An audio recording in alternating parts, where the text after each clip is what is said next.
और एक बार फिर उम्मीदों का पुल करप्शन के नाम पर गंगा की गोद में जल समाधि लेता हुआ दिखाई।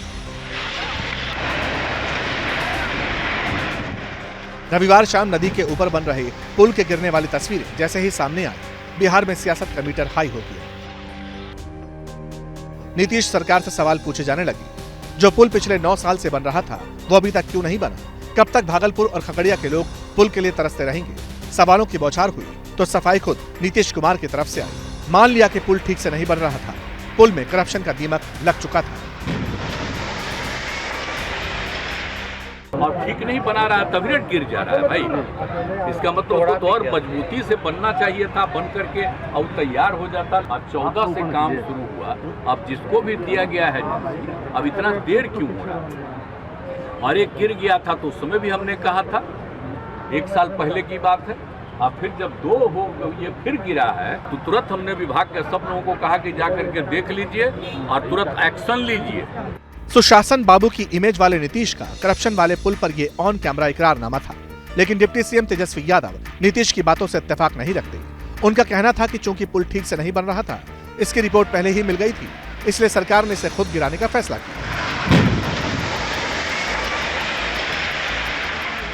जब पहली बार ये घटना हुई थी, जब हम नेता विरोधी दल थे, तो उस समय जो सेगमेंट जो टूटा था उसको लेकर के हम सब लोग आशंका में थे, शक में थे कि भाई इसकी पूरी तरीके से चाहे स्पैन हो, स्ट्रक्चरल हो, सारे सेगमेंट्स की जो है हम लोग जांच करा लें, उसके बाद जो हम लोग कोई कदम उठाएं।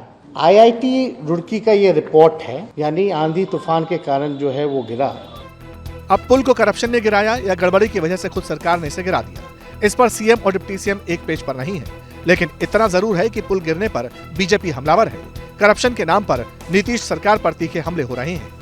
ये पूरी तरह नीतीश कुमार जी पे मेरा सीधा आरोप है कि नीतीश कुमार जी के देख रेख में पूरा भ्रष्टाचार बिहार में बोलबाला कर रहा है। पूरी व्यवस्था नीतीश कुमार जी के नाक के नीचे हो रहा है, नहीं उनके सामने हो रहा है, वो करवा रहे हैं।